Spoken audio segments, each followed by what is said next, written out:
What's up guys, Lou here, back with another video, and today we're checking out something that I think is quite interesting. This is the Asus PadPhone X, which is a smartphone as well as a tablet, and then if you add the mobile dock, it's also like a little netbook, so a very versatile device.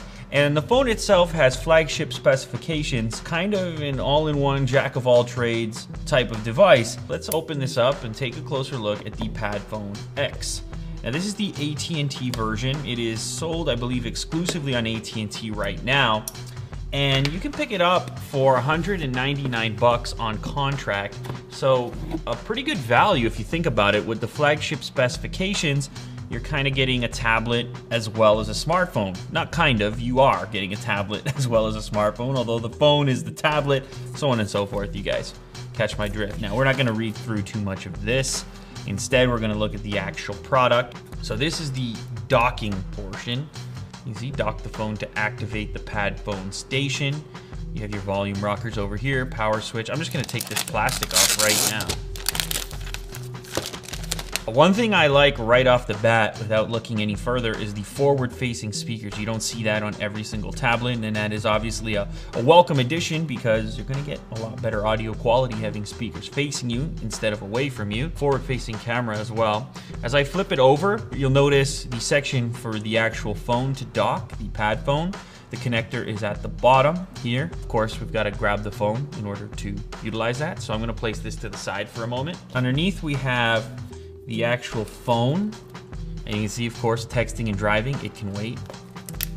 Pull this off. Wireless charging and NFC built in. That's always cool. So there we have it.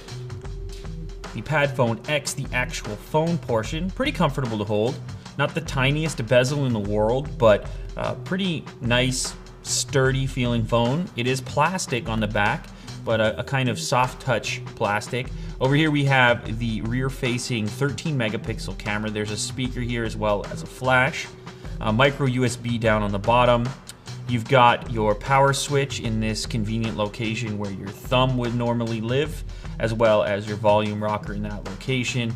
On the top is where you'll find your headphone jack, a microphone, another microphone at the bottom, of course. And of course, this is what's gonna dock into the tablet portion. I'll show you that in a moment, but first we're just gonna check out the remaining items in the box. A headset, we have a micro USB charge cable. You can charge up the tablet or the phone using micro USB.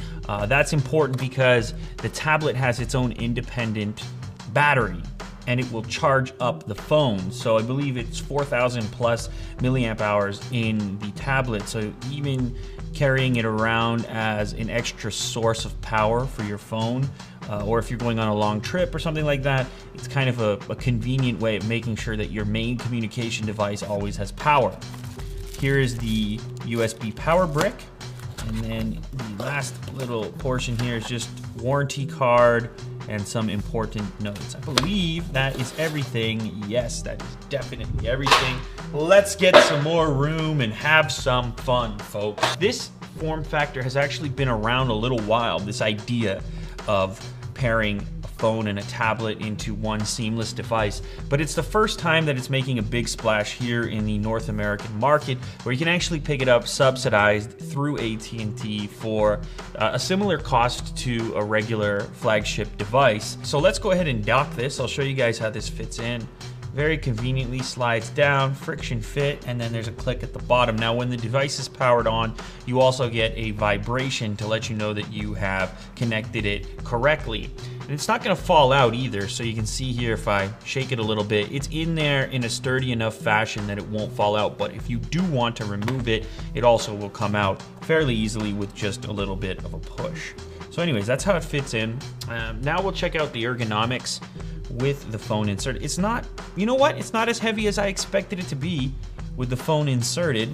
course, there's a bulge on the back, but you don't really hold it there anyways. You hold it in this location here. Now, it does have a large bezel, and I've seen some people complaining about that. But from my perspective, you need a place to put your thumbs anyways on a tablet. Unlike a phone, which you hold in one hand and the bezels just get in the way, on a tablet, you know, you've got two hands on it, you've got two thumbs, so a little bit of a bezel is not such a huge deal. Anyways, just going around this device, I don't think we did yet, you've got volume, which is remapped over here to your left hand. You've got micro USB, as I said before, to charge the internal battery. On the tablet portion, your power switch is up in this location right here. Now, the camera will continue to function from the phone even when using the tablet. So if you launch the camera app from the tablet, you'll essentially be using this camera here and this flash, etc. The speakers, of course, you won't be using this speaker. Why would you want to? So anyways, I mentioned I have a couple of other devices over here, not devices, but accessories to go with the Padphone X. So we might as well look at those before I power this device up.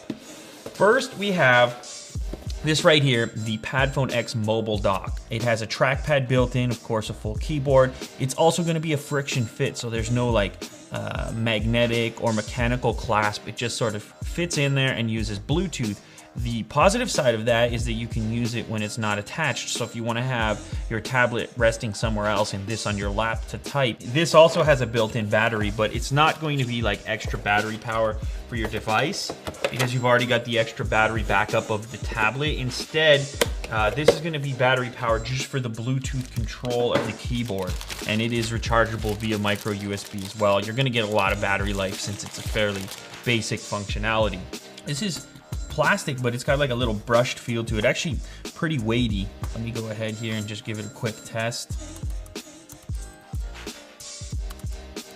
So, you know, it basically functions as you'd expect, just like, you know, any other keyboard. It's obviously not huge, but functional. And if this becomes your main device, your main travel device, this could be a great way to get through a bunch of emails without having to tap on screen. That tactile feedback is always a positive when you're doing a lot of typing. Of course, you could also close the device down and turn it into a netbook, sort of. So one device for everything, at least that's the concept. Let me go ahead and fit this in real quick. So anyways, there you have it. That's sort of your form factor you're gonna be looking at. And as I mentioned, you can set it to a number of different angles. Even at the most open angle, it's not completely top heavy where it's gonna flip over. You have enough weight in the dock to keep it sitting in this setting right here. And of course, you can close it down completely like this, and then you end up with this kind of package. Your use case scenario can dictate how you're gonna travel with and how you're gonna use all of these different components. The other benefit here is that you can answer phone calls right on this device. So if you've got an incoming phone call through the application manager, the software that's built right in to deal with this particular functionality, you can answer that phone call locally and have a ton of battery life to back up your phone. Again, this is all about finding one communication device to carry with you and not have to worry about multiple devices. Okay, so there we go. We are completely booted up right now. So you can see here you're running Android 4.4.2. And when you insert this into the tablet, let me just open this up real quick. When we insert this into the tablet, that's when the magic happens. Watch this. Slide this down. I get a nice little buzz and booyah. We have tablet action happening right now. And just like that, instantaneously, you've taken your experience to a larger platform. So you'll see here, you have the Padphone Assistant, and this is where things get really interesting on this device. You can pick a specific charging setting. You have intelligent mode, which manages the battery power requirements of the Padphone, right? You have the phone preferred mode, which the Padphone station will always supply power to the Padphone, so it will consistently be providing power from its battery to the phone. And then you have the power pack mode, which when you are outdoors and the Padphone is running out of battery, the Padphone station can be used as a charging pack. So anyways, a couple of different modes here for dealing with power consumption on your main device and the tablet. Intelligent mode is going to do its best job to balance the power between both devices. So you've also got this setting for incoming calls where you can select to retrieve an answer. You can simply remove the phone portion from the pad phone and answer calls as you normally would. You can also answer calls directly here on the tablet, or you can have it so that you need to remove the pad phone and click answer call. Not sure why you'd want that, but that's another option. Of course, there's also answering mode, so if you've got a Bluetooth headset, you can set that as your preferred. Of course, if you have this large device here and you don't have a Bluetooth headset, you could use the speakerphone as well to answer that phone call. So a number of specific options that are handled by this pad phone assistant widget that ASUS has built into this device. Obviously not a stock Android kind of thing, but you need some special handling for a device that is so unique. The screen is 1920 by 1200 and the screen on the phone is 1920 by 1080, so relatively high resolution on both of the devices. Of course, you're going to get a bigger picture on the tablet, so if you're doing extensive reading or something like that, it's probably going to be a little bit more comfortable. So there are a couple other accessories to go with the Pad Phone X besides the dock and keyboard. There's also this folio bundle over here. So there is a case for the tablet as well as the phone. Let me just get this open real quick. And you probably have seen these before. They're similar to the covers that you can get on the Samsung Galaxy products, or you know, something like an iPad, smart cover, etc. So this one will fit onto the tablet. Folds up here, does an origami style back, so you can use it as a stand. And you can see you have the cutout on the back so that you can still dock your phone. Actually, let's go ahead and just install this real quick. So this will protect the front, but something cool here as well, it leaves the speaker ports open, so if you want to listen to music or something, you're still going to have access to those speakers even while you're protecting the front. And then on the back, you can see you still have access to the phone for removal, etc. Now, if we put the case on the phone, something cool here happens as well. You will need to remove the back. The battery is not removable, unfortunately, but that's not that uncommon on these modern devices. And over here you have your SIM card slot as well as a micro SD slot for expanding the storage of the device. It doesn't work like a smart cover in the sense that it won't unlock the device, see? So you're still locking the device here. But it just acts as a protective shell, protective barrier. And if you want to dock the device, like so, you can actually still do it, and it will sort of sit flat, relatively flat, if you still want to use the tablet and not be too annoyed, although I would probably find that annoying myself. I'm not a huge case guy on phones anyways, so I'll probably use this without this special back, but it's there as an accessory if people are a little bit more rough with their phones than I am. So I'm going to go ahead and just reinstall the standard back.